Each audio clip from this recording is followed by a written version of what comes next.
ಶಿವಮೊಗ್ಗದ rowdy sheeter ಹಂದಿಯಣ್ಣಿ ಕೊಲೆ ಕೇಸಿಗೆ ಸಂಬಂಧಿಸಿದಂತೆ ಸದ್ಯ ನ್ಯಾಯಾಲಯದಲ್ಲಿ ಟ್ರಯಲ್ ಸ್ಟಾರ್ಟ್ ಆಗಿದೆ. ನ್ಯಾಯಾಲಯದಲ್ಲಿ ಟ್ರಯಲ್ ಸ್ಟಾರ್ಟ್ ಆಗೋ ಸಂದರ್ಭದಲ್ಲಿ ಕೋರ್ಟ್ ಆವರಣದಲ್ಲಿ ಮಾರಕಾಸ್ತ್ರಗಳ ಜೊತೆಗೆ ಕಾಣಿಸಿಕೊಂಡಂತ ಇಬ್ಬರನ್ನ ಪೊಲೀಸರು ವಶಕ್ಕೆ ಪಡೆದಿದ್ದಾರೆ. ಶಿವಮೊಗ್ಗ ಜಿಲ್ಲಾ ನ್ಯಾಯಾಲಯದ ಆವರಣದಲ್ಲಿ ಇಬ್ಬರನ್ನ ವಶಕ್ಕೆ ಪಡೆಯಲಾಗಿದೆ. ಚಾಕು ಹಿಡಿದು ಆಟೋದಲ್ಲಿ ಕೂತಿದ್ರು ಇಬ್ಬರು ಯುವಕರು. ಹಂದಿಯಣ್ಣಿ ಕೊಲೆ ಕೇಸಿಗೆ ಸಂಬಂಧಿಸಿದಂತೆ ಟ್ರಯಲ್ ನಡೀತಾ ಇತ್ತು. ಸಾಕ್ಷಿಗಳ ವಿಚಾರಣೆ ಇವತ್ತು ನಡೀತಾ ಇತ್ತು. ಈ ವೇಳೆ ಚಾಕು ಹಿಡಿದು ಯಾರಿಗೋ ಆಗೋ ಕಾಯ್ತಾ ಇದ್ರು ಇವರು. ಪೊಲೀಸರು ತಕ್ಷಣ ಎಚ್ಚೆತ್ತುಕೊಂಡಿದ್ದಾರೆ. ಇಬ್ಬರನ್ನ ವಶಕ್ಕೆ ಪಡೆಯಲಾಗಿದೆ.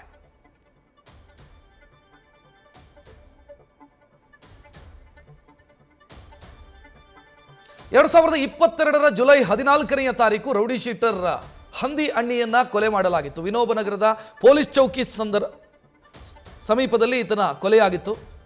ಇವತ್ತು ಟ್ರಯಲ್ ಸ್ಟಾರ್ಟ್ ಆಗಿದೆ ಕೋರ್ಟಲ್ಲಿ. ಸಾಕ್ಷಿಗಳ ವಿಚಾರಣೆ ಕೋರ್ಟಲ್ಲಿತ್ತು. ಈ ವೇಳೆ ಇಬ್ಬರು ಚಾಕು ಹಿಡ್ಕೊಂಡು ಬಂದಿದ್ದಾರೆ.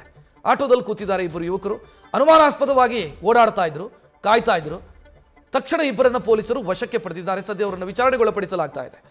ಚಾಕು ಕಸಿದುಕೊಂಡು ಅವರನ್ನ ವಶಕ್ಕೆ ಪಡೆದು ವಿಚಾರಣೆಗೆ ಒಳಪಡಿಸಲಾಗ್ತಾ ಇದೆ.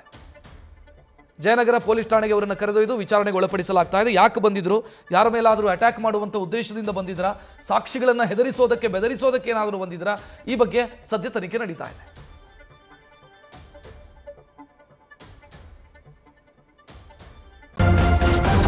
ನ್ಯೂಸ್ ಫಸ್ಟ್ ನಿರ್ಭೀತಿಯಿಂದ ನಿಮ್ಮ ಪರವಾಗಿ.